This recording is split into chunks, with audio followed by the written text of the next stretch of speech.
Oke, sebelumnya share screen-ku udah kelihatan belum ya? Udah, Mbak. Oke, siap. Oke, halo teman-teman semuanya. Sebelumnya perkenalkan aku Winda di Permata. Kalian bisa panggil aku Winda. Jadi di sini aku bakal bawain rantiran materi ovarium, tuba uterina, dan juga plasenta. Bentar, aku pakai pointer dulu. Oke, aku next ya. Oke, pertama kita bahas ovarium, kita langsung ke preparat. Jadi buat tahu dulu, ovarium itu nanti preparatnya di lab histo ada ya. Jadi bakalannya nanti kemungkinan besar bakal keluar karena ada preparatnya. Jadi untuk eh, lapisan ciri histologisnya itu dari luar ke dalam, itu kalau yang dari luar itu ada epitel germinativum, terus nanti ada tunica albuginea itu yang warna putih ini, terus nanti ada cortex, terus ada medula. Nah, untuk epitel germinativum itu, kalau ketika masih muda atau anak-anak, itu biasanya nanti epitelnya itu kuboid simplex. Tapi kalau misalkan udah dewasa, itu nanti epitelnya ke squamous simplex. Terus kalau tunica albuginea yang ini, tersusun dari jaringan pengikat padat irreguler. Terus kalau korteksnya itu nanti banyak folikel-folikel ovarium mulai dari primordial, primer, sekunder, tersier, de Graaf gitu, dan juga ada stroma jaringan ikatnya. Terus kalau yang medula itu tersusun dari pembuluh darah, otot polos, dan jaringan ikat kolagen. Jadi diingat-ingat dari luar ke dalam itu ada epitel germinativum, tunica albuginea, cortex, dan medula. Terus ini udah aku jelasin tadi. Buat folikel ovariumnya aku jelasin sekalian langsung di preparat ya. Oke, bentar. Nah, ini yang pertama itu ada folikel primordial. Folikel primordial itu yang ini ya. Nah, ciri-cirinya itu, nah yang ini, yang titik hitam ini, itu namanya anak inti atau oositnya. Nah, kalau epitel folikel primordial itu dia disusun oleh epitel squamous simplex. Makanya di sini dia kan lebih tipis dan di sini tuh kalau nanti diperbesar lagi kelihatan banget kalau dia tuh gepeng gitu epitel squamousnya. Nah, terus setelah itu dia belum terbentuk antrum kalau primordial, jadi masih bentuk oosit gini. Nah, setelah itu kita ke yang sekunder, yang primer unilaminar dulu. Nah, kalau primer unilaminar itu sama di sini yang ini tuh oosit. Nah, terus kalau bedanya kalau primer unilaminar itu dia tersusun oleh kuboid simplex. Ini kan kelihatan kan ini kuboid dan dia tuh selapis, jadi nggak bertumpuk-tumpuk gitu. Jadi beda nanti sama yang multilaminar. Kalau yang multilaminar itu yang ini. Nah, ini multilaminarnya. Nah, kalau multilaminar yang ini juga namanya oosit ya. Jadi kalau untuk yang primordial, terus yang primer unilaminar, terus yang multilaminar atau yang sekunder, itu dia masih belum terbentuk antrum. Jadi di sini masih oosit. Nah, di sini kan kelihatan banget kan kalau ini folikelnya tuh tebel karena tersusun dari kuboid berlapis. Terus habis itu kita lanjut ke yang folikel antral atau folikel tersier. Nah, kalau folikel antral atau tersier tuh contoh apa ciri-cirinya itu dia udah terbentuk antrum nih. Nah, antrumnya kayak gini dan folikel granulosanya itu dia masih tebel gitu. Nanti bedanya kalau sama yang de Graaf, kalau yang de Graaf itu antrumnya udah besar, terus granulosanya tuh dia tipis. Terus buat yang antrum itu isinya adalah cairan liquor folliculi. Nah, cairan liquor folliculi itu dia dihasilkan dari sel granulosanya. Jadi kalau semakin banyak sel granulosanya ya berarti nanti cairan liquor folliculinya bakalan semakin banyak. Nah, terus habis itu hafalin juga ya nama lainnya. Siapa tahu nanti kalau di soal ternyata yang keluar nama lainnya gitu. Terus, nah ini the graph. Nah kalau follicle the graph, ciri-cirinya, nah ini antrumnya udah besar, terus follicle granulosa ini udah tipis. Terus dia tuh biasanya letaknya di ujung karena udah mau ovulasi. Nah yang di sini oosit. Nah terus nanti ada sel granulosa yang melingkari oosit ini. Nah cirinya kalau namanya tuh corona radiata. Cirinya kalau ovulasi itu nanti yang keluar itu oosit sama corona radiatanya. Nah, terus kemarin itu kan ada kan di soal pretest, sel granulosa yang mengelilingi oosit. Nah, tapi bentuknya bukit. Nah, ciri-cirinya tuh bentuknya bukit. Kalau bentuknya bukit atau tangkai, itu berarti dia udah pasti cumulus oophorus. Jadi ingat kata kuncinya, kalau yang bentuknya bukit ataupun tangkai, berarti dia tuh cumulus oophorus.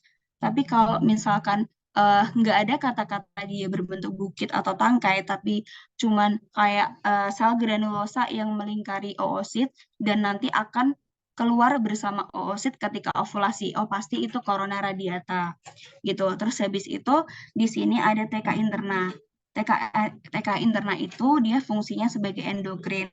Jadi dia nanti bakal menghasilkan testosteron di mana nanti oleh sel granulosa ini dia bakal diubah jadi hormon estrogen.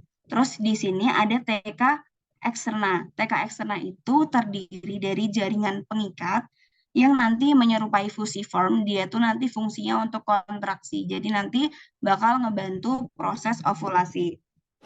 Terus dokter Mut dokter Mutmainah itu Iya emang uh, jangan pakai wifi. halo, ini saya siapa? Bisa di-mute dulu ya. Oke, aku lanjut. Jadi tadi kan kita sampai di TK eksterna. Nah, terus harusnya di kuliah kalian juga dijelasin ya sama dokter Mut. Jadi ada yang namanya stigma. Stigma itu apa? Jadi kan kalau follicle the graft, dia mendesak tunika albugenia di sini.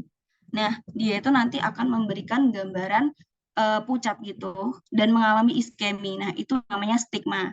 Kalau di tahun azitralis kemarin, ini keluar responsi yang stigma itu. Jadi diingat-ingat siapa tahu nanti keluar lagi di tahun kalian. Jadi kalau misalkan follicle graft itu dia mendesak tunika albugenia, dia keluar terus nanti permukaan ovariumnya itu tanpa iskemi atau pucat gitu. Nah, itu namanya adalah stigma. Terus diingat juga ada rongga-rongga kecil bangunan gitu yang ada di granulosa ini. Nah, itu namanya adalah corpusculum coexner. Oke, ini jelasnya ya. Jadi ini ada oosit, ada cumulus oophorus yang bentuknya bukit, ada corona radiata, ada TK interna eksterna yang tadi udah aku jelasin. Nah, ini corpusculum coexner. Oke, nah ini ada latihan soal. Coba dong aku mau tahu, yang tahu jawabannya boleh banget drop di kolom chat. Kira-kira menurut kalian apa nih hormon yang dihasilkan dari organ di samping? Tadi udah sempat aku mention juga di awal. Eh, iya benar. Udah aku mention juga. Ada yang tahu nggak?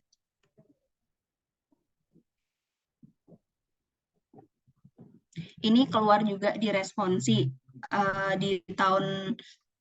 di tahun Anconeus. Jadi siapa tahu ntar keluar juga di ini ada yang jawab di kolom chat tapi aku nggak bisa baca. Jadi jawab aja nggak apa-apa di kolom chat.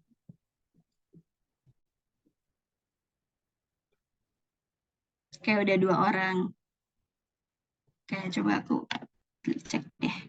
Oke, ada yang jawab estrogen, progesteron. Oke, yang lainnya ada beda pendapat atau sependapat? Oke, ada 3 orang nih.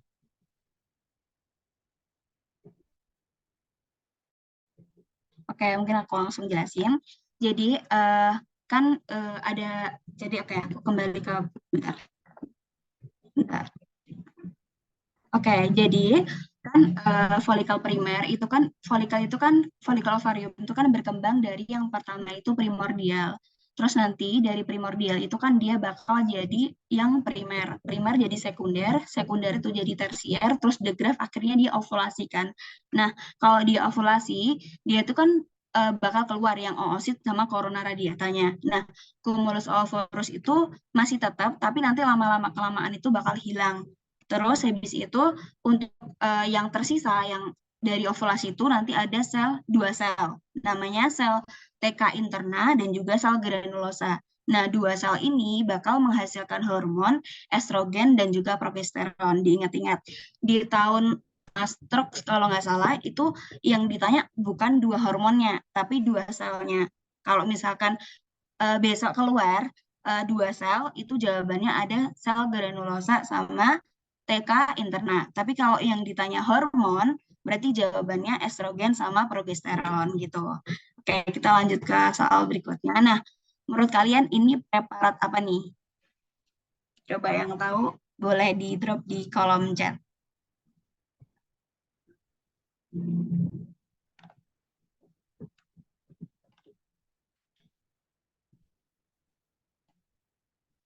Oke, ada yang udah jawab nih, corpus luteum. Yang lainnya menurutnya apa nih preparatnya?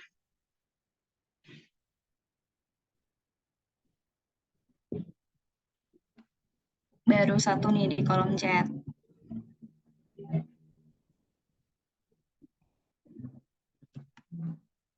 Ini clue-nya tersisa.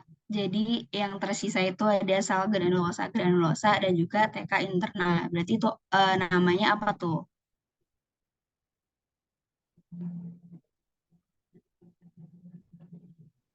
Oke, mungkin aku langsung aja ya.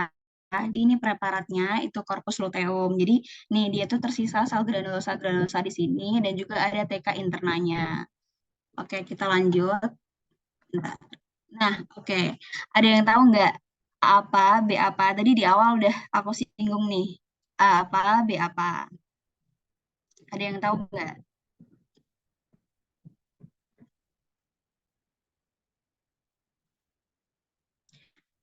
A itu yang ada pembuluh darah, terus ada jaringan ikat longgar, atau juga ada otot polos, apa tuh namanya?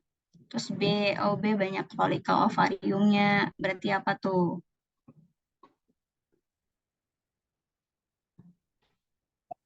Amedula B cortex. Oke, benar banget. Jadi yang A itu medula, yang B itu korteks. Oke, kita lanjut ya. Bentar, kita next. Nah, oke. Apa nama folikel yang tersusun oleh oosit yang dikelilingi oleh selapis sel folikel pipi? Apa tuh folikel yang tersusun dari epitel squamous simplex? Bentar, aku lihat chat dulu. Apa tuh? Oke, ada yang udah jawab primordial. Yang lainnya? Oke, primordial. Oke, benar ya. Jadi jawabannya primordial. Jadi eh, kalau yang dia tersusun dari epitel squamous simplex itu primordial, tapi kalau cuboid simplex dia masuknya yang ke primer unilaminar. Kalau yang cuboid berlapis berarti dia yang multilaminar. Oke, kita next. Nah, ini apa struktur yang dibentuk oleh sel granulosa yang tersusun radier dan di sini kata kuncinya dia ikut keluar oosit dari ovarium saat ovulasi. Ada yang tahu nggak? Oke, ini ada yang udah jawab nih, corona radiata. Oke, corona radiata. Oke, benar. Jawabannya corona radiata ya. Jadi di sini kata kuncinya dia itu ikut keluar oosit dari ovarium saat ovulasi. Tadi kan aku udah mention juga yang ikut keluar yang ikut keluar ketika ovulasi itu ada oosit dan juga ada corona radiata. Oke. Nah, oke, ini preparatnya. Jadi ini preparat ovarium, ini follicle de Graaff, dan ini follicle tersier. Jadi ini terbentuk antrum, tapi dia tuh follicle granulosanya tuh masih tebal-tebal dan belum terbentuk cumulus ovulus dan corona radiata. Terus ini lebih jelasnya dari gambaran preparatnya. Di sini ada primordial, primer, terus ada di sini follicle sekunder, di sini ada follicle matur de Graaff, dan di sini tersier antral. Oke, ini yang preparat corpus luteum sama kayak yang tadi di latihan soal sebelumnya. Kita lanjut ke tuba uterina ya. Oke, nah, oke, kita langsung ke preparatnya. Jadi tuba uterina dari dalam keluar itu ada tunica mucosa, lamina pupria, tunica muscularis, dan tunica serosa. Nah, tunica mucosanya dari tuba uterina itu dia tersusun dari koluner simplex bersilia dan tidak bersilia. Kalau yang bersilia dia fungsinya untuk mobilisasi, kalau yang tidak bersilia dia berfungsi menghasilkan sekret untuk nutrisi. Terus kalau yang lamina propria dia terdiri dari jaringan pengikat longgar, tunica muscularis dia sirkular dalam dan longitudinal luar. Jangan sampai kebalik sama materi uropoetika. Terus kalau tunica serosa dia terdiri dari jaringan pengikat longgar yang dilapisi mesotelium. Jangan kebalik ya, tunica serosa sama tunica adventitia itu beda. Kalau tunika serosa, dia itu jaringan pengikat longgar, tetapi dilapisi mesotelium. Tapi kalau adventitia, dia hanya jaringan pengikat aja tanpa dilapisi oleh mesotelium. Oke, ini gambarannya. Terus, nah, coba nih jawab. Apa nama kelenjar di samping dan arah lapisan otot polos yang terdapat pada kelenjar? Tadi udah aku bahas nih sebelumnya, karena biasanya kalau untuk tuba uterina tuh yang keluar tentang ciri histologisnya sih. Ada yang tahu nggak? Baru banget tadi kita bahas. Apa tuh yang ada dua otot polosnya, arahnya gimana?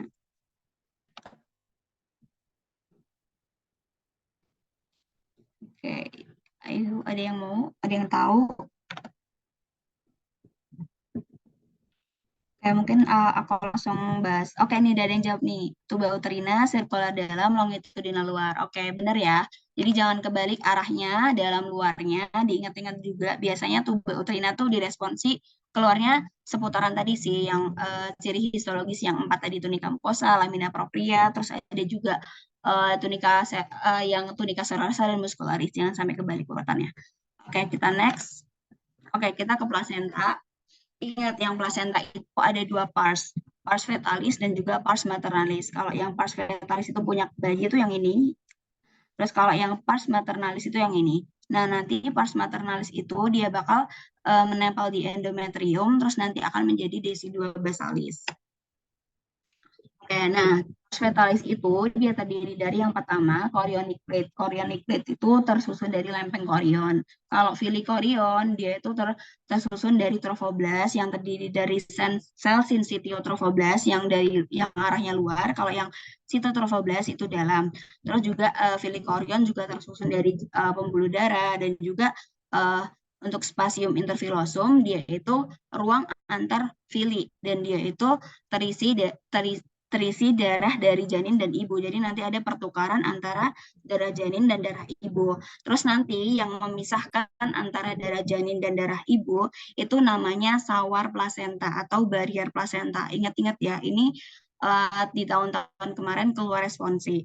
Terus buat sawar plasenta atau barier plasenta itu terdiri dari sel endotel, terus ada juga membrana basalis, terus juga ada sel trofoblast, yaitu sinsitiotrofoblast dan sitotrofoblast.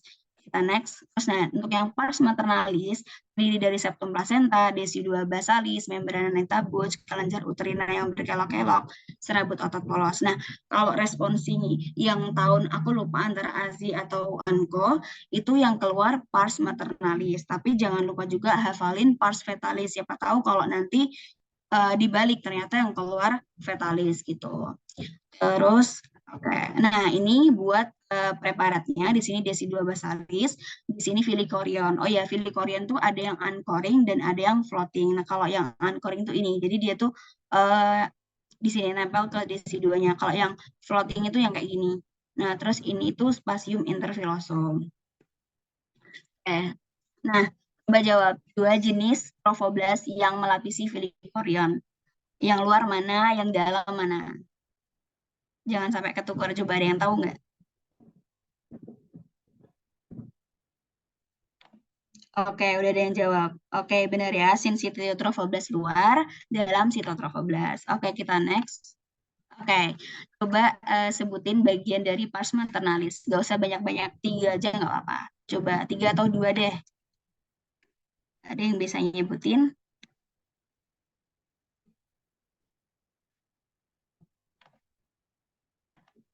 Itu tuh yang pars maternalis yang nanti kalau menempel di, oke ini ada yang jawab nih, desidiobasalis membranita Busch. Oke benar, jadi pars maternalis itu ada tadi kelenjar uterina, terus ada membranita Busch, ada desidiobasalis, terus juga ada septum placenta. Oke, kita next. Bentar. Nah, nih ada latihan soal terakhir. Coba jawab nih, yang memisahkan darah ibu dan darah janin itu apa? Terus coba ada yang bisa nyebutin juga nggak dua komponen yang menyusun dari struktur di A tersebut. Oke, benar, barier plasenta. Komponennya apa tuh?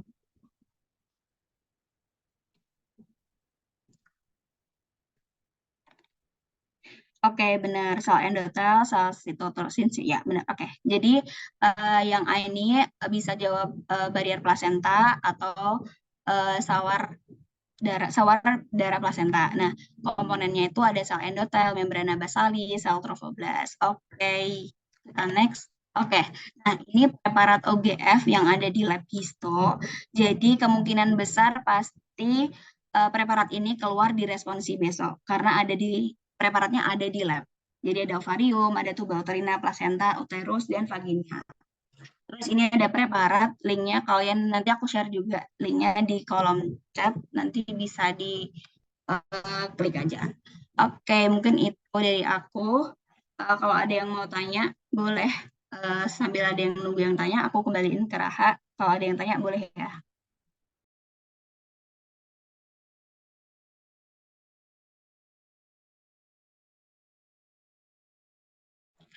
Kalau misal pengen nanya lewat chat Zoom, boleh, nggak apa. Aku kembaliin ke Raha ya. Oke, makasih Mbak Winda penjelasannya. Kalau mau tanya boleh lewat chat, langsung Mbak Winda nggak apa-apa. Terus eh, tak tunggu ya 1 menit ya kalau ada pertanyaan.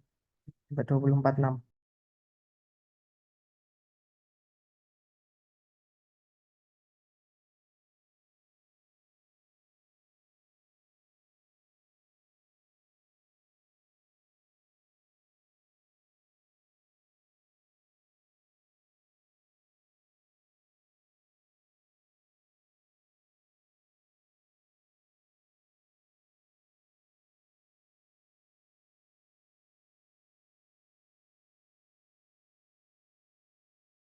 Oke, karena nggak ada pertanyaan, boleh lanjut ke materi selanjutnya, uterus, vagina, monggo.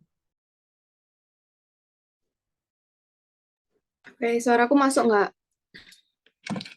Masuk, masuk. Izin share screen ya.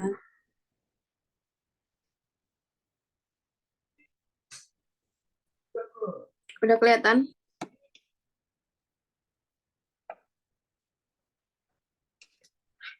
Udah kelihatan belum? Udah kelihatan. Udah.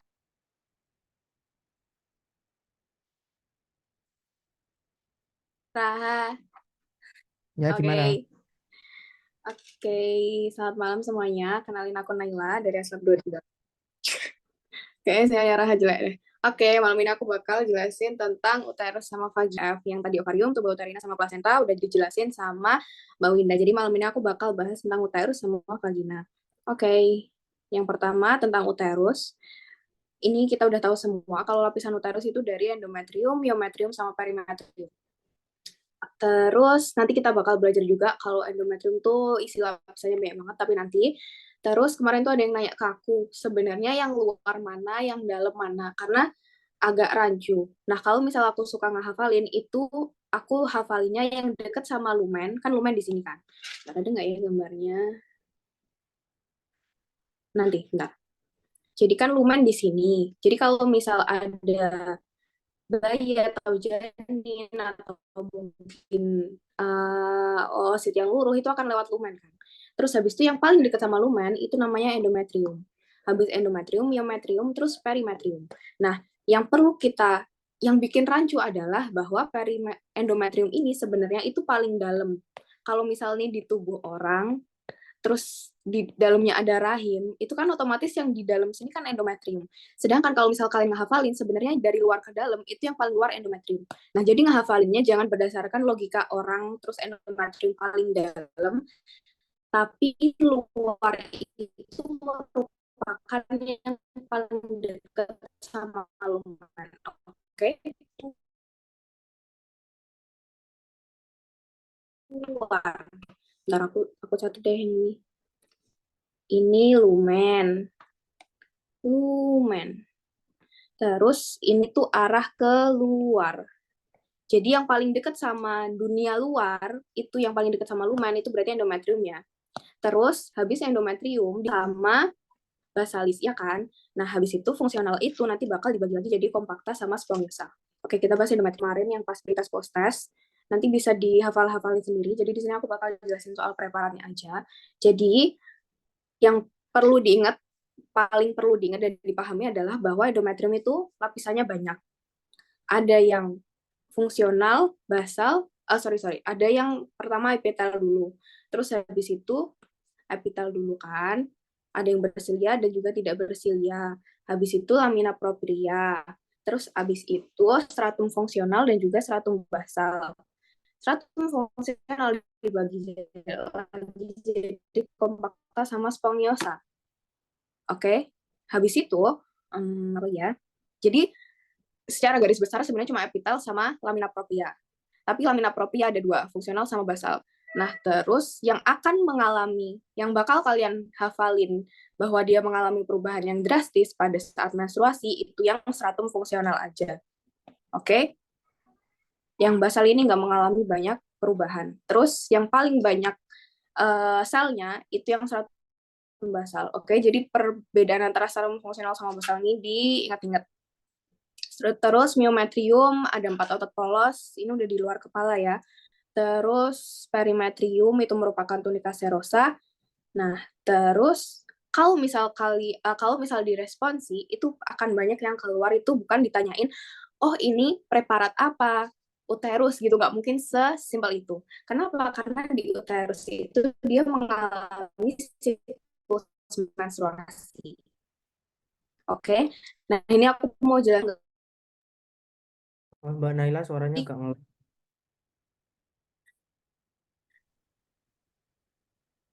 Soalnya apa? Suaranya agak ngelek. Aku nggak Agak jelas lah. putus-putus. Ini udah pakai tethering HP ku loh. Maaf ya.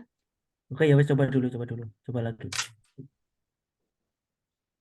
Oke, terus jadi menstruasi itu kan dia di uterus. Apa namanya, intinya di uterus. Di uterus itu dia akan mengalami penebalan di sini itu untuk menyiapkan kalau misal pada suatu saat dia ovulasi terus habis itu ada bayi, itu udah si rahim ini udah siap gitu kan untuk menerima bayi itu dan juga mengembang punya nutrisi yang cukup gitu kan. Nah, makanya di sini tuh perlu penebalan. Nah, penebalan di sini itu ditunjang sama dua hormon, estrogen sama progesteron. Jadi ada dua hormon yang berfungsi di penebalan si rahim ini. Nah, bedanya adalah si estrogen ini itu akan naiknya itu di hari yang lebih awal dibandingkan sama progesteron. Nah, oke. Jadi pas dia luruh, itu bukan semata-mata karena estrogennya turun, tapi bukan juga karena progesteronnya turun, tapi karena estrogen dan juga progesteronnya turun. Makanya nggak ada hormon apa-apa lagi yang menahan itu. Oke, di sini paham dulu ya. Jadi, terus, habis itu kita masuk ke fase-fasenya. Terus habis itu fase menstruasi, 1-4 siklus menstruasi. Disebutnya kadar hormon estrogen dan juga progesteron turun. Terus di sini cuma ada stratum basal. Kenapa? Karena stratum fungsional yang udah kita bahas di awal tadi bahwa dia yang paling menentukan pada saat menstruasi itu udah lurus semua. Karena tidak ada pembuahan di situ, makanya tubuh kita tuh menerima sebuah janin kayak gitu kan. Makanya sih stratum fungsionalnya luruh. Terus jadi di fase menstruasi ini karena dia nggak perlu mempersiapkan untuk fisiologis apa-apa, makanya luruh dan juga estrogen sama progesteronnya turun. Oke.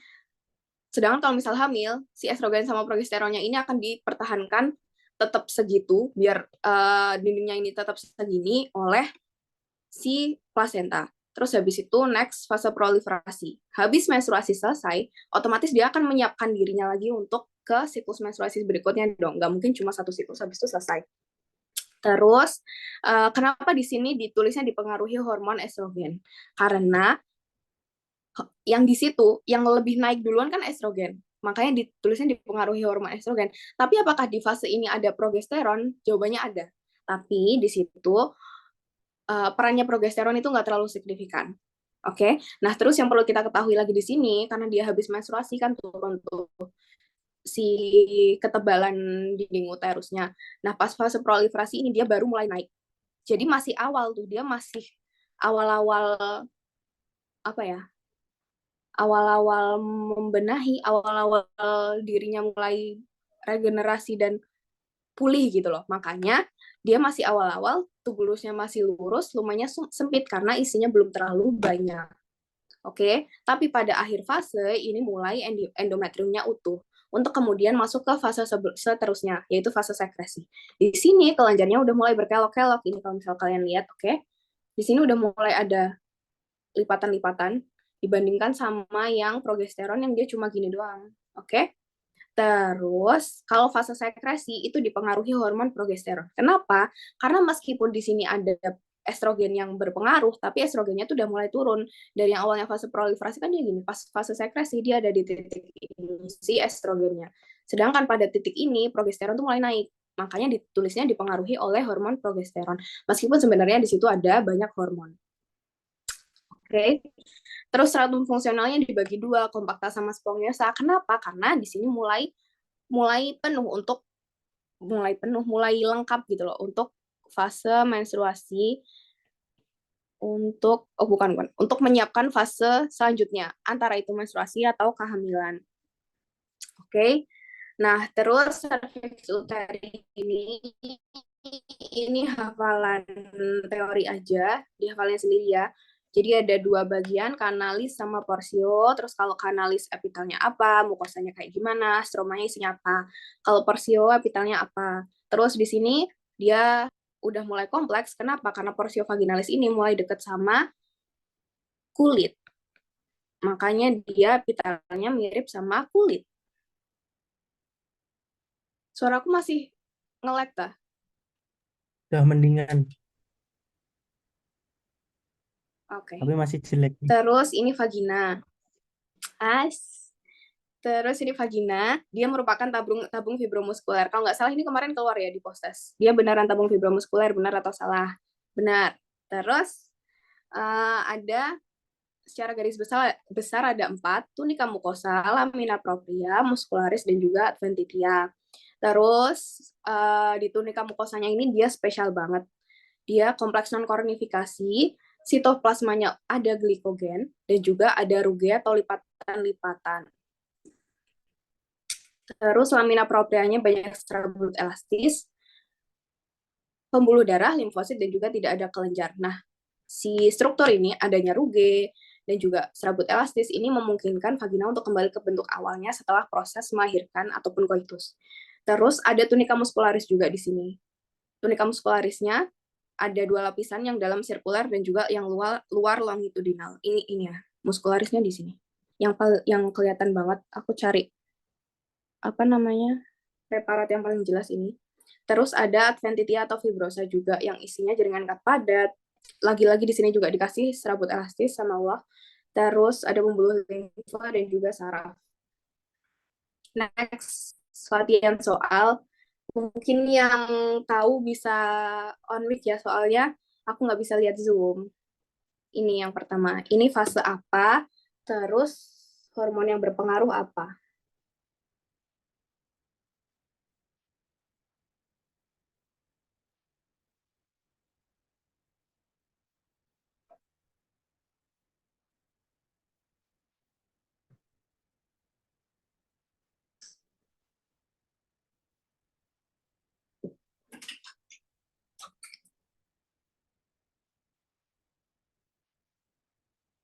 Halo, Proliferasi ada yang bisa buka?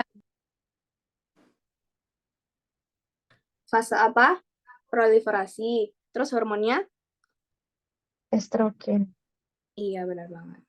Jadi ini fase proliferasi karena si kelenjar-kelenjarnya masih lurus kan. Terus hormon yang berpengaruh tuh estrogen karena dia masih awal-awal. Jadi progesteronnya belum sempat naik. Terus next, yang ini fase apa? Terus hormon apa aja yang berpengaruh dan bagaimana konsentrasinya?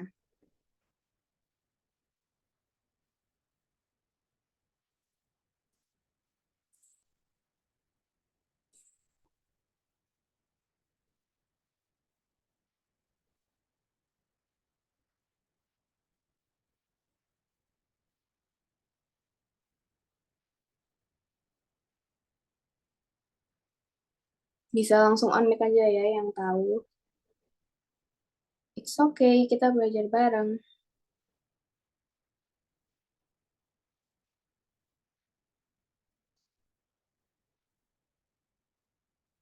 Fase apa nih? Yang udah mulai luruh-luruh semuanya. Halo, Udah Kak, nggak ada izin fungsionalnya. Iya. Fase menstruasi, hormon yang berpengaruh Mm-mm. estrogen sama progesteronnya turun. Oke, nice. Keren banget. Makanya dia udah nggak ada lapisan si fungsionalnya karena udah nggak ada hormon sama sekali yang mempertahankan lapisan tersebut. Next, yang terakhir ini fase apa? Tadi udah menstruasi, udah proliferasi. Berarti ini yang berkelok-kelok tubulusnya.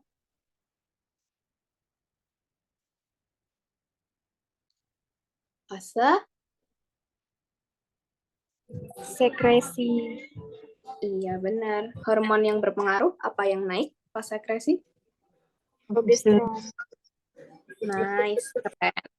Oke, next. Ini tebak preparat dulu. Ini preparat apa?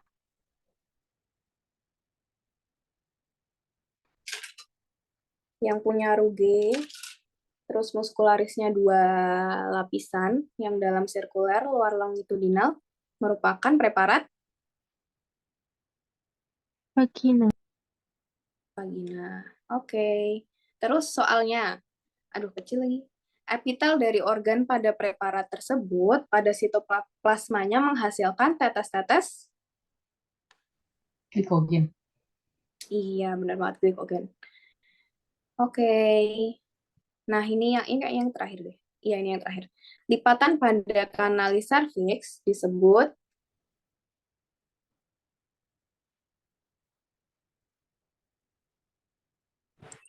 Di kapal mata. iya, pli kapal mata. Betul sekali. Udah. Oke. Materi dari aku udah selesai. Mungkin kalau ada pertanyaan, aku tunggu sampai 21.02 ya. PPT-nya udah di drive. Udah di-share belum ya tadi? Nanti di-share. Oke. Terima kasih.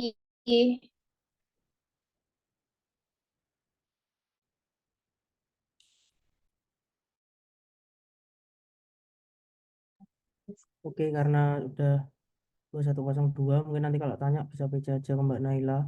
Lanjut ke materi organon genitalia maskulina. Boleh Mbak Lula, Mbak Amal, silakan. Oke, makasih Mas Raka. Aku izin share screen ya.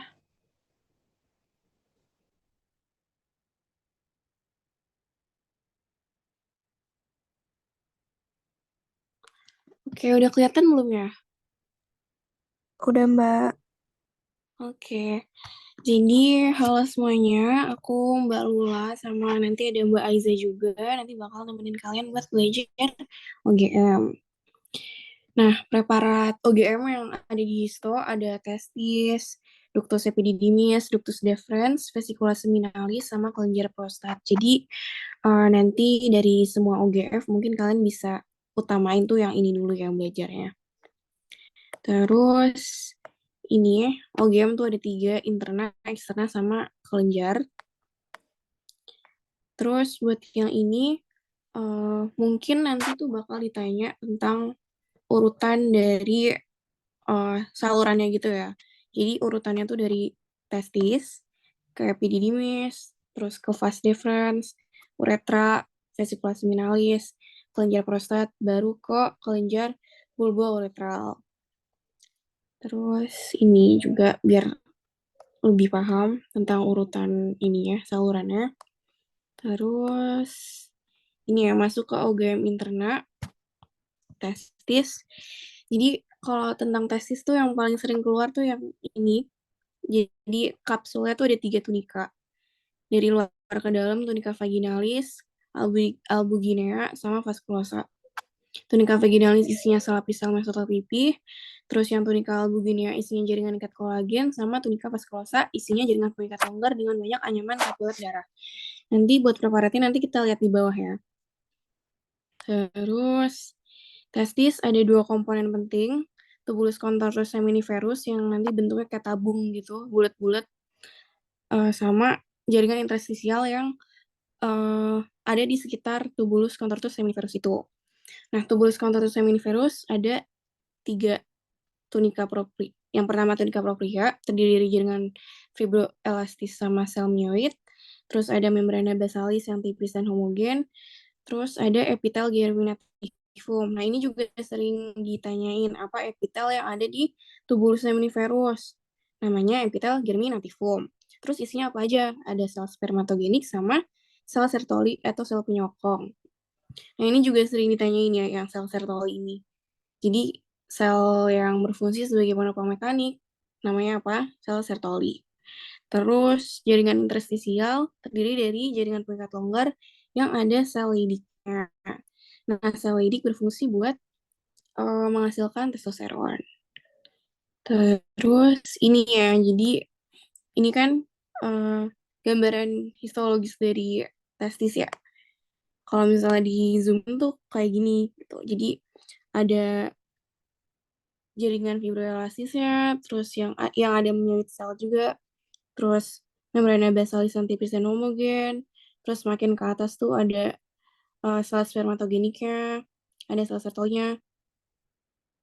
Terus ini jenis-jenis sel spermatogenik ini jarang keluar, tapi baca aja. Terus kalau yang ini mungkin yang diingat kayak kalau misalnya di gambaran di preparat itu tuh yang paling gede di antara sel spermatogenik tuh yang spermatosit primer. Ini typo ya. Kalau di sini tuh tulisannya spermatosit sekunder, tapi yang bener tuh spermatosit primer yang paling gede. Terus kalau di dekat membrana basalis itu yang spermatogonium.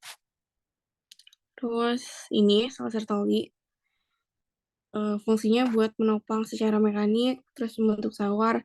Terus ini ya, tautan occludens itu juga sering ditanyain. Jadi ada tautan occludens antara sel Sertoli sehingga zat dari pembuluh darah nggak bisa masuk ke lumen. Jadi sebagai sawar gitu.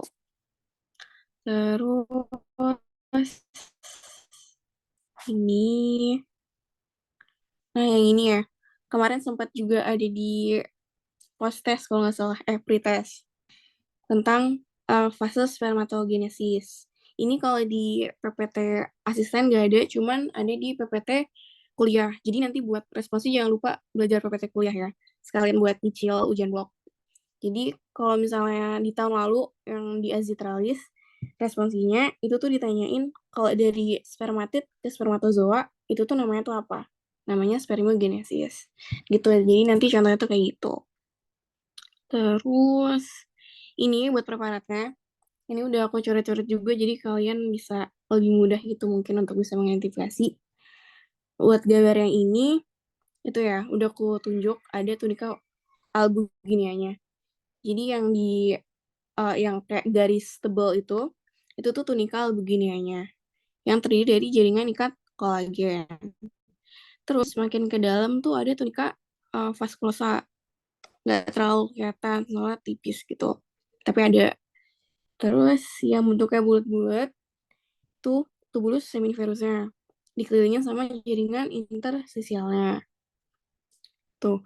Jadi mungkin kalian ini ya susah ngebedain antara ini tuh preparat testis atau preparat epididymis. Tapi kalau preparat testis itu kalau misalnya kalian lihat itu tuh lumennya tuh kayak kosong gitu loh, lebih kosong gitu.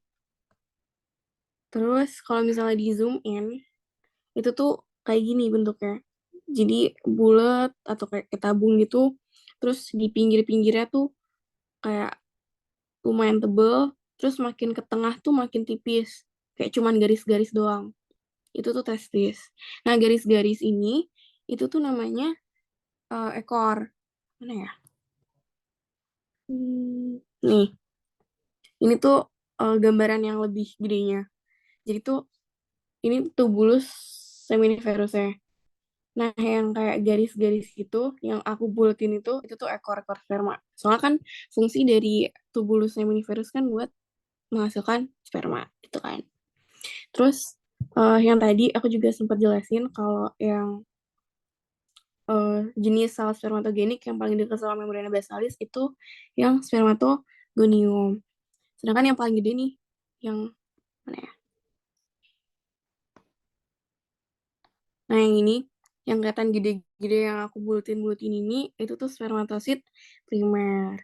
Terus yang di tengah ini kan kayak ada, apa, garis-garis itu ya, itu ekor sperma. Tuh, kira-kira gambaran preparat tuh kayak gitu. Nanti mungkin kalian bisa kayak lihat lebih lama gitu ya. Merhatiin lebih lama gambar-gambar preparatnya, nanti PPT-nya bakal dikasih kok. Terus ini contoh soal tentang testis. Jadi ya, yang pertama tadi tentang tunika testis dari luar ke dalam. Ada 3. Tunika vaginalis, tunika albuginea, sama tunika musculosa. Terus yang kedua, di mana terletak sel Leydig dan apa hormon yang dihasilkannya. Sel Leydig ada di jaringan interstisial dan hormonnya yang dihasilkan adalah testosteron. Terus dalam tubulus apa sel sertoli dapat ditemukan di tubulus seminiferus. Terus apa nama tautan khusus tadi, tautan occludens sebagai sawar darah testis. Terus apa sel yang ditemukan di epitel germinativum, sel spermatogenik sama sel sertoli. Terus apa nama tubulus tempat proses spermatogenesis? Tubulus seminiferus. Terus gitu ya. Ini jawabannya aku ini juga kok. Aku taruh di notes juga jadi kalian bisa lihat. Terus masuk ke tractus genitalis. Ada saluran intratestikuler sama saluran ekstratestikuler. Bisa dibaca sendiri. Terus yang ini tubulus rectus seminiferus bentuknya tuh lurus. Jadi yang lurus itu tubulus rectus seminiferus. Nah, dia tuh bakal membentuk anyaman yang namanya retestis. Jadi yang lurus itu tubulus rectus seminiferus, kalau yang anyamannya itu retetestis. Ini ada tabel biar kalian bisa lebih gampang gitu untuk ngebedain epitel-epitelnya. Terus ini ya retetestis. Kalau tentang retetestis,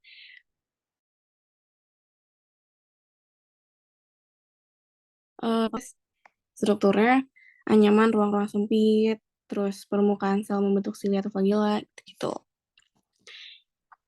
Terus ini ya, gimana struktur retetestis. Terus ke ductus efferens. Kalau yang ductus efferens ini nggak ada preparatnya, cuman yang sering ditanyain tentang ductus efferens itu epitelnya sama pas kolumner yang tingginya tuh nggak sama. Yang pembagian ini nih yang sering ditanyain. Ada sel rendah sama sel tinggi. Sel rendah isinya apa? Sel tinggi isinya apa? Terus ciri-cirinya apa?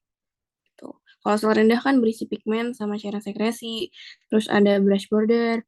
Kalau yang sel tinggi, sitoplasma terlihat kuat, terus ada tetes-tetes lemak sama granul pigmen, terus juga ada silianya.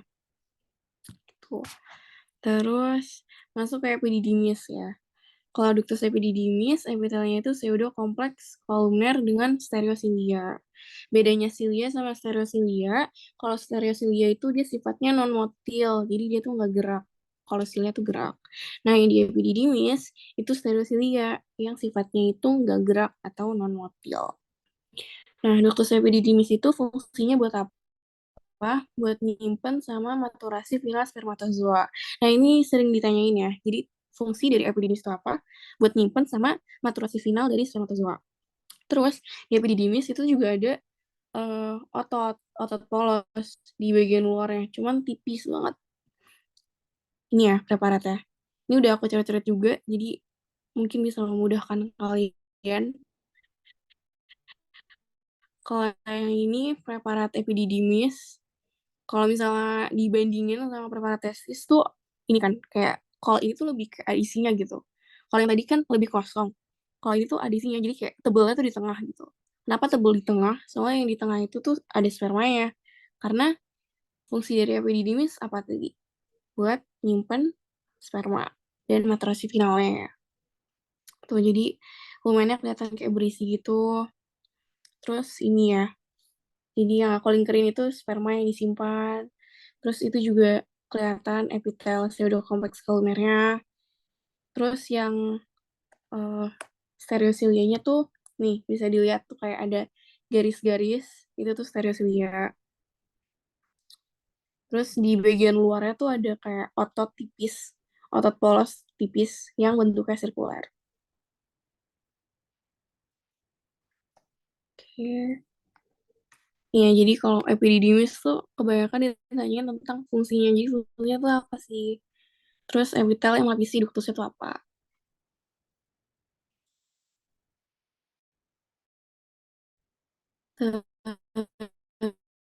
Terus ductus deferens. Kalau ductus sama dengan si epitel epididymis. Jadi itu pseudokompleks kolumer dengan stereosilia sama. Cuman kalau yang di ductus deferens tuh eh epitelnya tuh lebih rendah gitu. Cuman dia tuh sama, cuman lebih rendah ininya.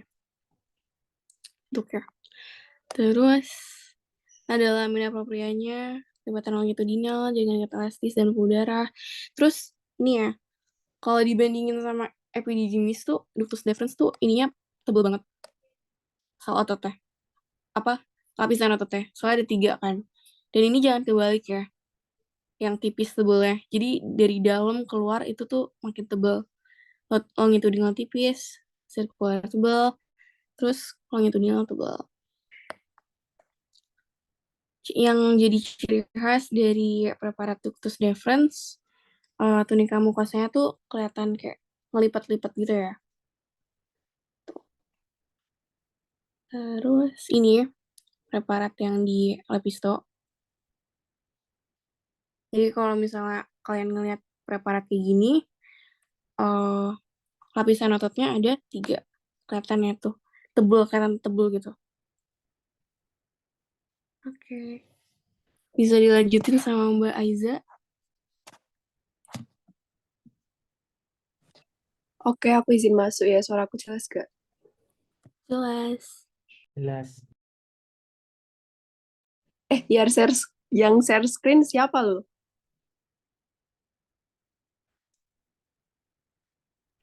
Aku. Oh, oke. Oke. Yang uretra. Belum muncul. Sabar, Mbak. Ya maaf.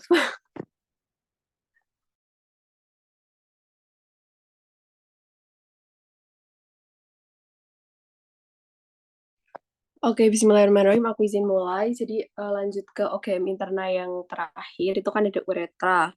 Ini yang interna ya. Nah, itu kita tahu bahwa dia itu dibagi jadi 3 pars, yaitu ada pars prostatica, membranacea, sama cavernosa. Nah, kalian perlu tahu epitelnya. Ini yang paling penting ya maksudnya. Untuk yang pars prostatica itu epitel transisional, kalau yang pars membranacea itu epitel pseudokompleks kolumner, dan kalau yang terakhir itu atau pars cavernosa itu epitel kolumner kompleks dan squamous kompleks. Nah, pasti teman-teman nggak ya kalau epitel-epitel di uretra yang ada di PPT OGM sama PPT uro itu beda kan? Masih ada yang kebalik gitu. Nah, menurut aku kalau besok waktu responsi kalian nemuin soal kayak epitel yang menyusun uretra pars prostatica adalah apa gitu, kalian itu ngikutnya yang sesuai topik itu. Jadi gini, misal kalian kan responsi, nanti bakal dikasih tahu kalau nomor 1 sampai 10 misal ya, itu soal OGF. Terus nomor 11 sampai 20 itu soal OGM. Terus 21 sampai 30 itu misal soal uro. Nah, kalian jawab epitelnya itu sesuai dengan itu tuh masuk topik yang mana. Jadi misal pertanyaan epitel pars membranacea ini keluar di topik di topik OGM, kalian jawabnya yang di PPT OGM aja. Menurut aku gitu biar aman. Karena emang beda gitu loh.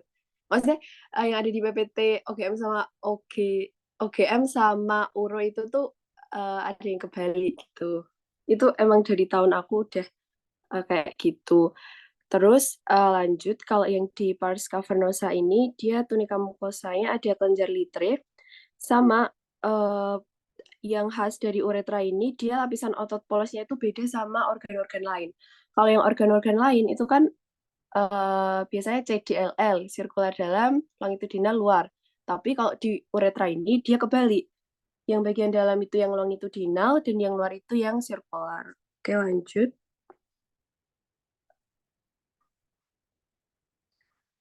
Oke, yang ini pars prostatika yang tandanya itu dia bentuknya kayak jangkar. Ingat-ingatnya kayak gitu. Dan kalian bisa lihat, bisa tolong next. Nah, yang bulat-bulat di pojok kiri bawah itu tuh alveoli kelenjar prostatnya. Kalau kalian ingat, nanti di kelenjar prostat itu ada yang namanya alveoli. Nah, gambarannya seperti itu. Terus, next aja.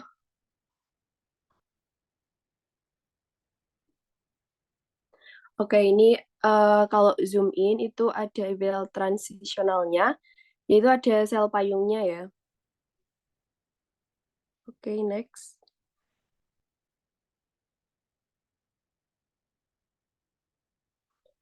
Nah, kita masuk ke OGM eksterna. OGM eksterna itu kalau yang di sini kita bahasnya penis aja.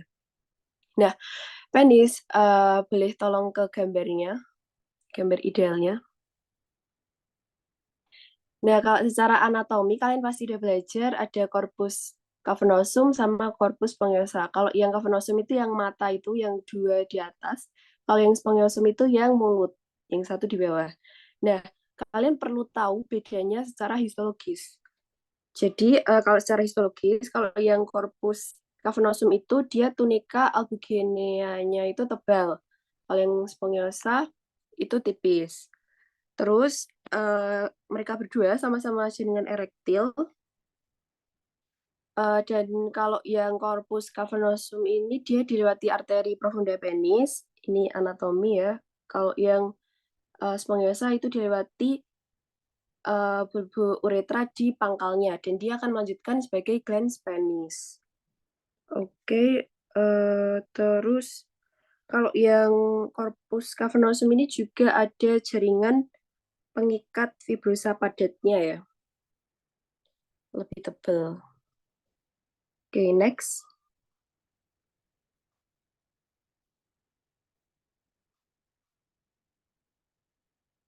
Oke, karena preparat penis itu di histo nggak ada, jadi kemungkinan kalau keluar itu yang teori aja gitu ya. Terus kita lanjut ke subbab yang terakhir yaitu glandula aksesoria. Nah, untuk glandula yang pertama yaitu ada glandula vesicula seminalis. Dia merupakan kelenjar eksokrin. Kita udah belajar di blog sebelumnya kalau eksokrin ini menghasilkan enzim.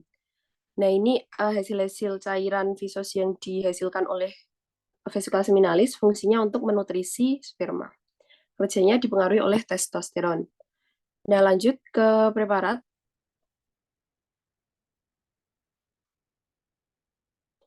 Oke, preparatnya itu dia kayak gini ya.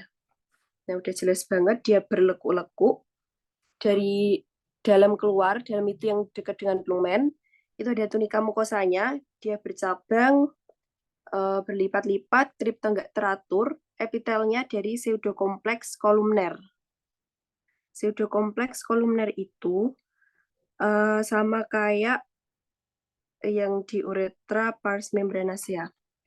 Kemudian untuk lamina proprianya dengan ikat serabut elastis, terus tunika muskularisnya ini baru yang CDLL, sirkular dalam, longitudinal luar, terus yang tunika adventitianya itu dari anyaman serabut elastis, jadi sama kayak yang di tunika mukosanya. Oke, next.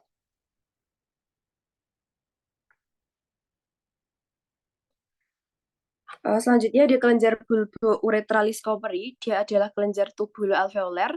Ada 2 pars, yaitu sekretoria sama ekskretoria. Kalau yang sekretoria, dia epitelnya itu pipih, kuboid, sama silindris. Sedangkan kalau yang ekskretorius, dia itu epitel pseudokompleks kolumner, sama kayak yang vesicula seminalis tadi. Dan muaranya ada di uretra pars membranacea. Sifat sekresinya mukus. Next, ini nggak ada di preparatnya nggak ada di lab histo. Jadi kemungkinan kalau keluar ya teori aja. Sama kalian minimal harus tahu ya gambar anatomi kelenjar bulbouretralis itu kayak gimana, karena berdasarkan pretest yang SIF 3 kemarin itu tuh ada gambar OGM secara keseluruhan terus ditunjuk tuh salah satu kelenjarnya. Nah, kalian harus ngerti vesiculas minalis itu bentukannya kayak gimana secara anatomis, terus prostat itu yang kayak gimana, bulbouretralis itu yang kayak gimana gitu. Oke, next.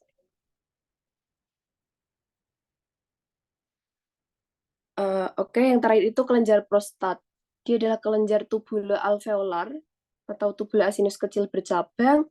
Terus kalau kapsulnya dibungkusnya oleh fibros, jaringan ikat fibros. Kalau yang stroma dari jaringan ikat fibromuskuler. Fibro itu jaringan ikat padat dari kolagen, sedangkan muskuler itu dari otot polos.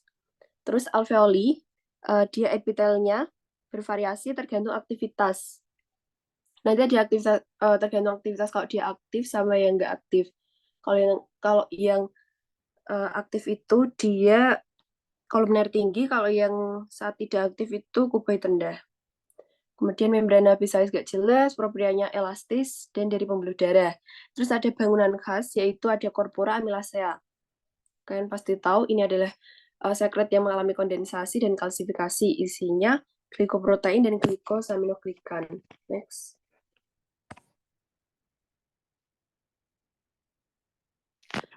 Oke, lanjut ke ini aja.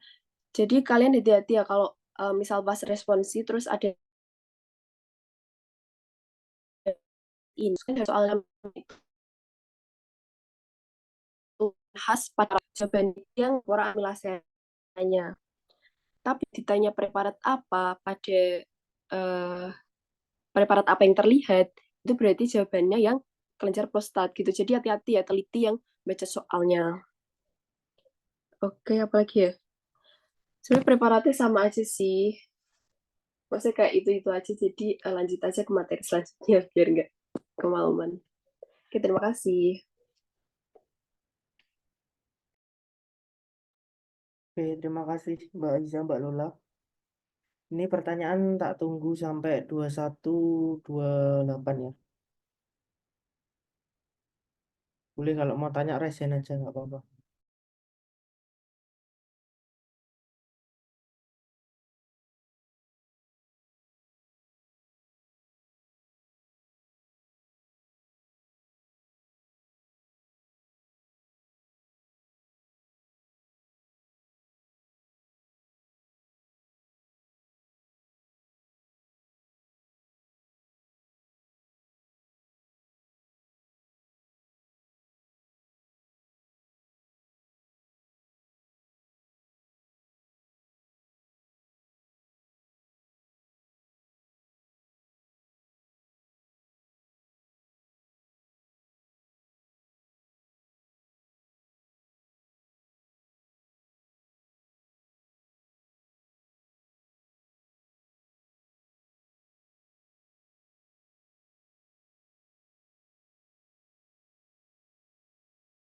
Oke, karena udah 2128 kita lanjut aja ke materi 2.1 yang paling gampang, uropedik. Nanti akan dibawakan Mbak Bibi sama Mbak Dina. Silakan Mbak.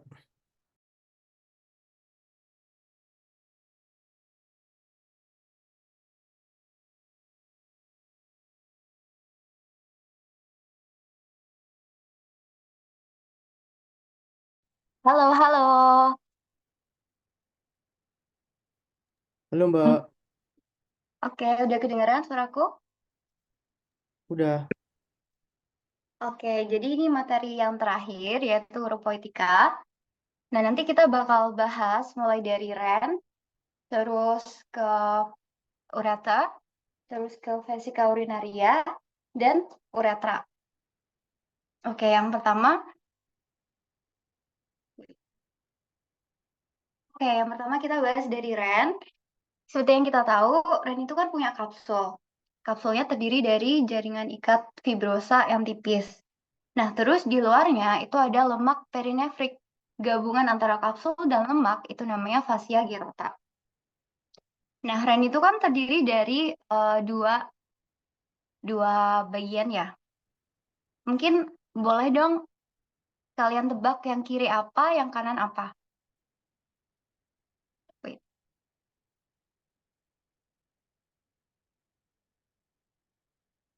Itu yang mana kalau korteks? Oke, betul. Jadi yang ini yang kiri itu korteks. Karena apa? Karena teman-teman bisa lihat di sini ada bagian bulat-bulatan banyak. Ini tuh adalah bagian yaitu corpusculum malpighi. Terus yang di sini itu kan lurus-lurus. Nah, itu medulanya. Jadi tandanya medula itu dia isinya tubulus yang lurus-lurus gitu.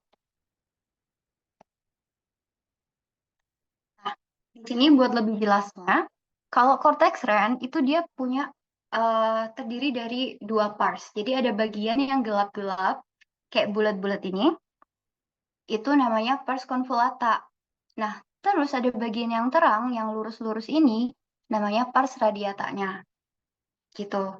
Terus nanti ada medula, isinya nggak ada ininya, nggak ada bulat-bulatnya. Jadi corpusculum malpighi itu cuma di korteks. Jadi kalau kalian nanti ketemu preparat, di sini tuh bagian medulanya, di sini masih korteks, soalnya ada corpusculum malpighinya di sini. Jadi sini medula. Oke, lanjut. Lebih jelasnya lagi isi-isinya. Teman-teman bisa baca sendiri. Oke. Terus, nah, ini tuh corpusculum malpighi. Mungkin teman-teman boleh sambil kalau yang nomor 3 ini apa kira-kira?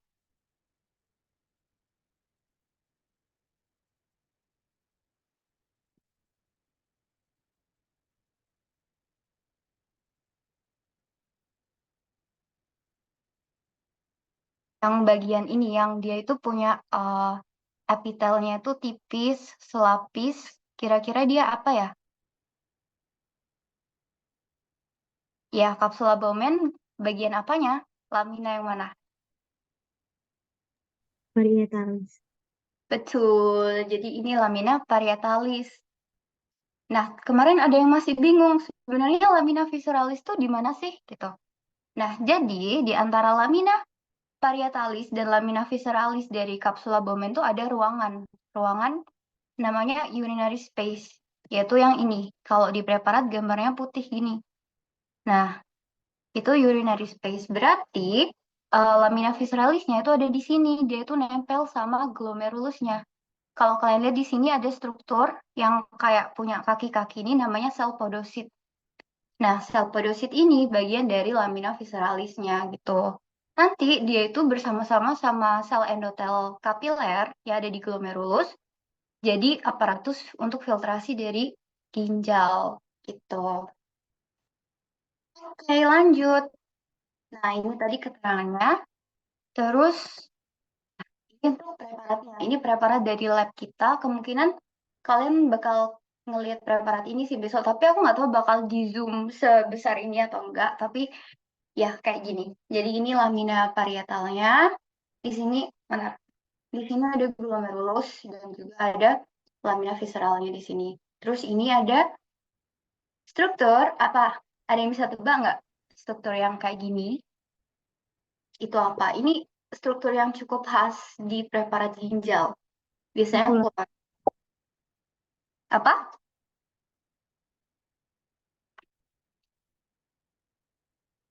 Halo? Tadi benar siapa tuh? Makula densa, Mbak. Oke, betul. Ini makula densa ya, yang di sininya. Oke, lanjut. Nanti lebih jelasnya ada gambar bagusnya. Oke, nah ini ada kuis. Ini aku ambil dari PPT Dokter Yatmi. Nah, waktu aku responsi kemarin tahun lalu itu sempat keluar pertanyaan yang ini, yang pertama, kayak protein apa yang dihasilkan oleh sel podosit untuk menjaga keberlangsungan endotel.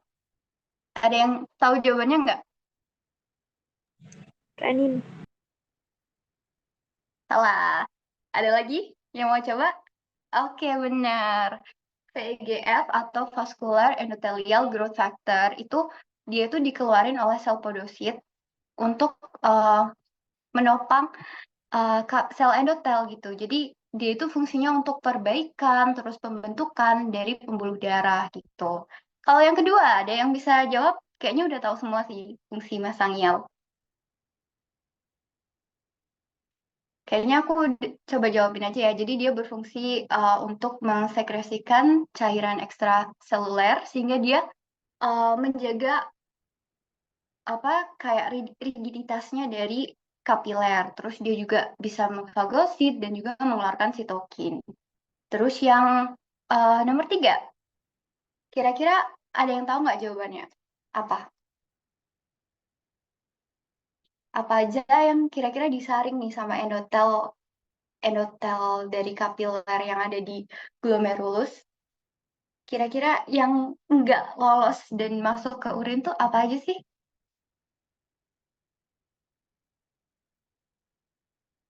Ada yang tahu? Oke, betul. Nah, jadi endotel dari endotel dari kapilernya ini dia itu dilapisi oleh namanya lapisan glikokaliks. Nah, lapisan glikokaliks itu muatannya tuh negatif. Makanya protein-protein yang punya muatan negatif juga kayak eritrosit, leukosit, trombosit itu nggak bisa lolos gitu. Karena kan kalau negatif ketemu negatif pasti bakal kayak saling menjauhkan. Tuh. Oke, lanjut. Nah, ini bulusnya. Ada yang bisa tebak kalau P itu apa, D itu apa?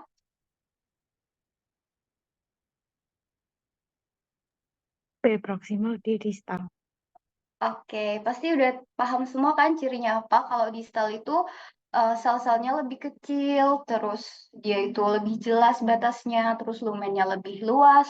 Kalau yang proksimal itu sel-selnya lebih besar, terus lebih gak jelas dan kayak lebih keruh gitu warnanya. Dan lumennya lebih sempit. Nih, bisa dilihat. Oke, lanjut. Nah, ini perbedaannya bisa dibaca sendiri. Terus ini preparat. Ini gambar preparatnya. Ayo ditebak, ini preparat yang tubulus yang mana?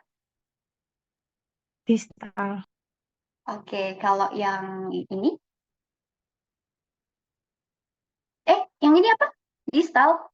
Bukan. Ini proksimal ya. Oke, kalau yang lebih jernih ini berarti distal gitu. Lanjut. Nah, habis itu nanti ada Ansa Henle, ada yang tebal turun, ada yang tipis, dan ada yang tebal naik. Kalau tebal turun, dia itu lebih dekat ke tubulus contortus proximal. Kalau teman-teman lihat di gambar yang ini, jadi yang turun, tebal turun ini kan dekat sama TKP. Maka struktur histologisnya bakal lebih mirip sama TKP. Nah, kalau yang naik, ini lebih dekat sama TKD. Maka struktur histologisnya lebih mirip sama yang TKD. Nah, kalau yang tipis, karena dia tipis, berarti epitelnya apa? Yang paling tipis ya, squamous simplex gitu. Oke, lanjut. Ini tadi udah aparatus juxtaglomerular itu terdiri dari 2. Ada makula densa dan ada sel granular. Makula densa itu dia fungsinya apa? Fungsinya dia untuk mendeteksi adanya penurunan garam, penurunan kadar garam. Kemarin teman-teman mungkin ada yang masih belum bingung. Udah aku sempat jelasin juga. Jadi, misalnya ya, tekanan darah turun. Maka yang keluar, yang lewat ginjal itu juga bakal lebih sedikit gitu filtratnya.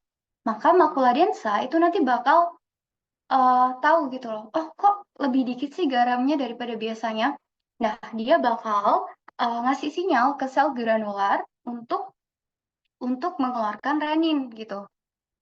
Nah, nanti renin ini bakal mengubah angiotensinogen jadi angiotensin 1. Angiotensinogen itu protein yang dihasilkan oleh hati dan dia itu beredar di tubuh dalam kadar tetap gitu. Terus nanti baru waktu sama renin diubah jadi angiotensin 1. Dibawalah itu dia ke pembuluh darah. Terus nanti sampai paru, di paru ngeluarin ACE. Gitu. Nah, nanti ACE ngerubah angiotensin 1 jadi angiotensin 2. Angiotensin 2 nanti waktu lewat ke korteks adrenal ngebuat dia itu ngeluarin aldosteron, yang mana aldosteron akan meningkatkan reabsorpsi dari garam natrium itu di tubulus distal dan ductus collectivus, sehingga kalau secara osmosis, kalau lebih banyak garam yang diserap, maka airnya juga diserap lebih banyak, sehingga tekanan darahnya meningkat, jadi normal gitu. Oke, lanjut. Nah, ini untuk gambar yang lebih jelasnya, jadi ini TKD, terus di sini ada sel-selnya lebih tinggi, itu makula densanya. Terus di sini ada sel granularnya. Oke, terus lanjut ini terakhir di REN, ada tubulus collectivus. Nah, kemarin teman-teman ada yang tanya, kalau di preparat histo tuh apa sih? Bentuknya gimana sih? Nah, ternyata tubulus collectivus itu kita temuin di sini, medula. Bagian medula yang aku lingkarin ini. Jadi yang putih-putih. Dia di medula ya. Tuh. Oke, nanti sisanya bisa dibaca sendiri. Oke, segitu dari aku. Lanjut, Mbak Dino.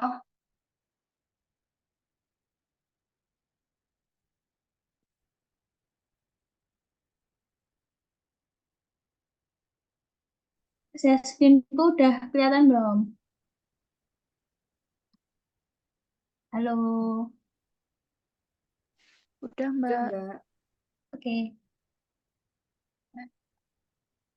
Oke, aku bakal bawain dari ureter sampai uretra ya. Wait. Nanti diperhatiin karena aku bakalan kasih tanda love-love gitu. Oke, langsung aja ya, aku mulai ya. Ini pertama itu adalah ureter. Nah, ini dibaca aja, yaitu pokoknya dia adalah penghubung dari parenkim ginjal ke VU atau vesika urinaria. Nah, nanti untuk urutannya sendiri dari pokoknya urin itu kan dia dari pokoknya diproses dari korteks ke medula, habis itu nanti ke papilla renalis. Terus nanti di sini ada kalix minor, ada kalix mayor. Nanti dia akan dikumpulkan di pelvis renalis dan selanjutnya akan di ureter. Terus, nah ini ada love. Ini diingat-ingat karena ini pernah keluar gitu di responsi. FYI aja ini masih apa ya, kayak yang pernah keluar aja ya, ini belum tentu keluar besok, tapi karena dia udah pernah keluar di responsi sebelumnya, jadi dihafalin aja. Tuh untuk tunika-tunikanya dari ureter. Nah untuk tunikanya itu ada yang pertama tunika mukosa, dia epitelnya transisional, terus habis itu lamina propria yang cukup tebal, terdiri dari senyaman pingat fibroelastis dan juga limfoid diffuse. Nah, untuk tunika muskularisnya itu 2/3 proksimalnya yaitu 2 lapis otot, yaitu longitudinal di dalam dan juga sirkuler di luar. Sedangkan di sepertiga distal itu 3 lapis otot, yaitu longitudinal, sirkuler, dan longitudinal. Untuk tunika adventitia-nya bisa dibaca sendiri. Terus habis itu, oh ya untuk transisionalnya ini dia ada 3 lapis ya. Yang pertama adalah selapis sel basal, terus lapisan tengah yaitu isinya ada beberapa lapis sel kolumner sama di superficialnya nanti ada sel umbrella. Nah ini baca-baca aja sih yang ini dihafal-hafalin. Terus next, ini preparatnya. Ini kalau nggak salah keluar di responsi tahun lalu. Nanti aku liatin perbedaannya sama uretra karena kadang-kadang masih ada bingung ureter sama uretra itu bedanya apa. Tapi yang paling jelas kelihatan itu adalah dari tunika muskularisnya nanti akan lumayan beda. Terus sama lumennya juga akan beda. Terus habis itu sekarang ke vesika urinaria. Nah, untuk vesika urinaria sendiri tunika mukosanya epitelnya sama ya. Itu ada epitel transisional yang nanti bakalan kayak melipat-lipat gitu. Nanti bisa dilihat di preparatnya. Dan waktu terdistensi atau terisi penuh sama urin itu bakalan menghilang, jadi memipih gitu. Nah, terus untuk lamina proprianya itu terdiri dari jaringan pengikat fibroelastis. Terus di tunika muscularisnya ini juga di highlight dia tuh terdiri dari musculus detrusor ya. Nah, musculus detrusor itu apa? Jadi dia adalah 3 lapis otot polos yang sangat tebal, tidak berbatas tegas, dan juga saling beranastomosis.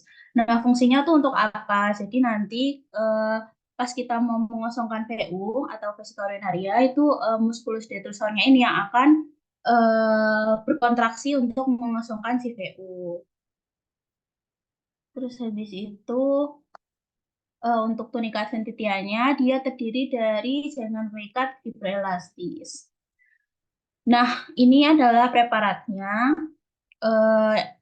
Kalau menurutku VO ini cukup mudah dikenali gitu, soalnya khas banget lipetan-lipetannya sama ini ada epitel transisionalnya gitu. Nah, ini hafalin tadi dari superficial ke basalnya itu tadi ada 3 lapisan kan, itu dihafalin jenis-jenis epitelnya tuh apa, terus habis itu ini yang terdistensi dia kayak bakalan memipih gitu, jadi dia uroteliumnya atau epitel urotnya itu dia akan lebih tipis, terus nanti sel-sel umbrellanya juga akan memipih.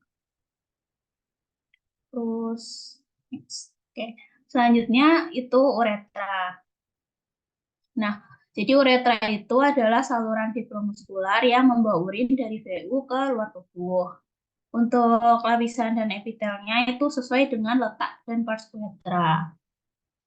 Nah, ini dihafalin mati karena ini sering keluar juga. Yang laki-laki itu kan seperti kita tahu ada 3 pars ya, ada pars prostatica, pars membranosa, sama pars spongiosum atau pars cavernosa. Nah, untuk epitelnya itu kan beda-beda. Yang pars prostatica dia masih mirip sama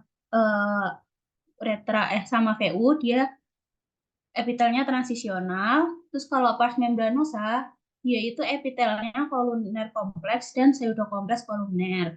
Terus habis itu untuk pars spongiosum atau cavernosa itu dia nanti ada di bagian penis, itu epitelnya pseudokompleks koluner, terus nanti di bagian glans penisnya dia bakalan berubah jadi squamous kompleks. Nah, untuk perempuan ya itu dia panjangnya lebih pendek daripada yang laki-laki, cuma 4-5 cm. Nanti awalnya dia dari epitel transisional, terus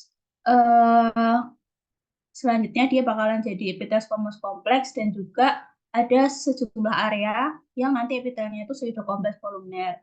Terus FYI aja, jadi perempuan ini karena dia lebih pendek uretranya, jadi dia lebih gampang terkena ISK karena jarak dari environment luar ke VU-nya itu lebih dekat.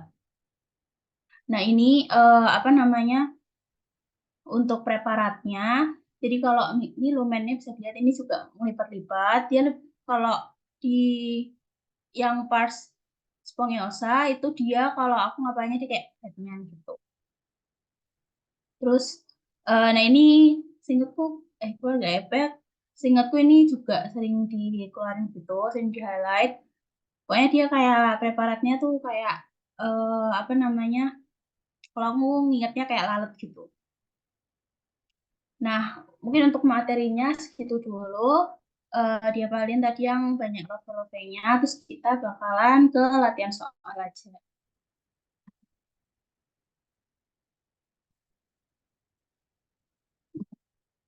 Oke. Oke, ini kalian bisa di chat atau mau ngomong langsung nggak apa-apa. Ini preparat apa?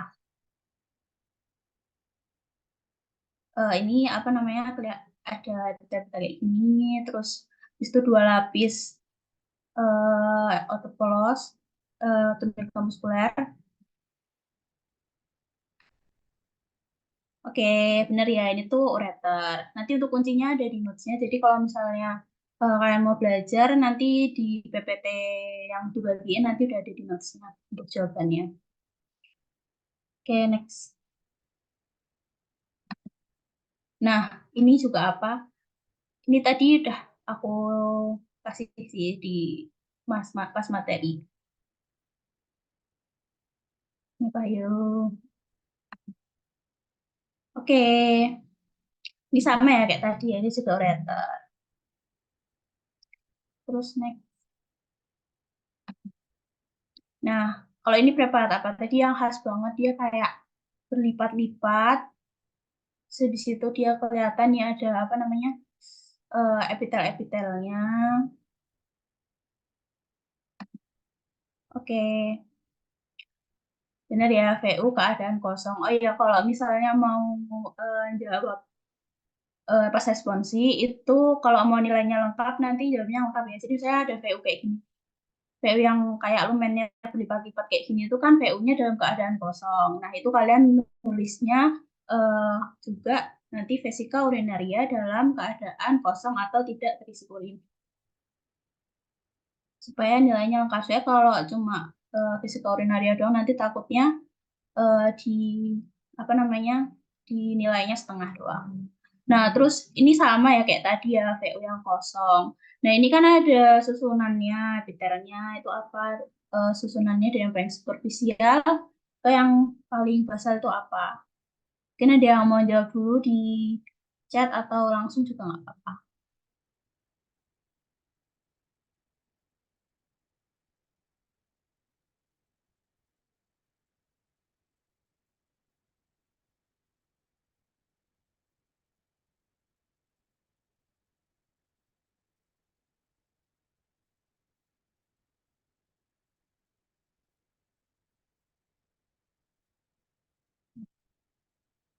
Oke, benar ya. Dia tuh pokoknya di membran basalisnya itu dia ada yang namanya sel basal. Oke. Nah, si sel basal itu nanti dia bakalan melepat di membrana basalisnya, terus nanti dia itu kalau ke tengah itu nanti akan menjadi lebih kolumner. Terus nanti di superficialnya itu nanti ada sel umbrella yang bentuknya dia polihedral dan binukleated. Terus nanti sebenarnya kalau di zoom lebih kelihatan lagi sih bedanya, cuman ini nggak ada yang lebih ke zoom. Oke, nah terus ini juga lumayan gampang ini dijawab apa yang lengkap ya.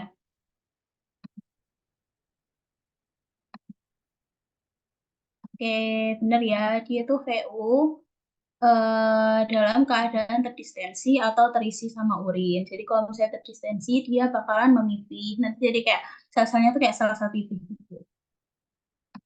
Oke, nah terus ini tadi udah aku sebut juga, yang aku highlight juga, itu adalah bagaimana susunan muskulus yang menyusun VU.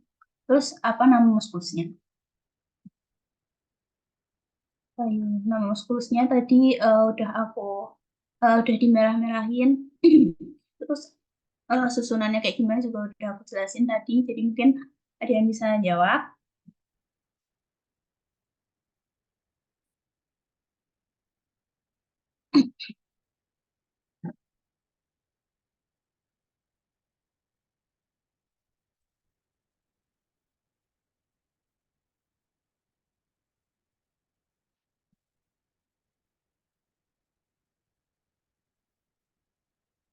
Oke, langsung aja ya.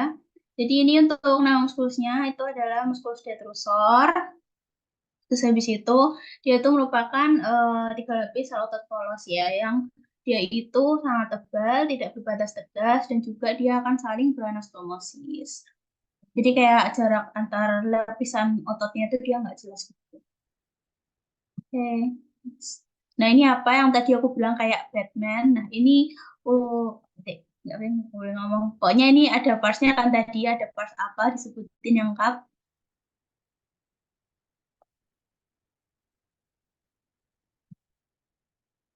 Oke. Ya benar ya ini uretra, parsnya pars spongiosum. Next. Oke, udah selesai. Jadi mungkin segitu aja materi dari aku. Mungkin bisa aku balikin ke Raha. Oke, makasih Mbak Dini.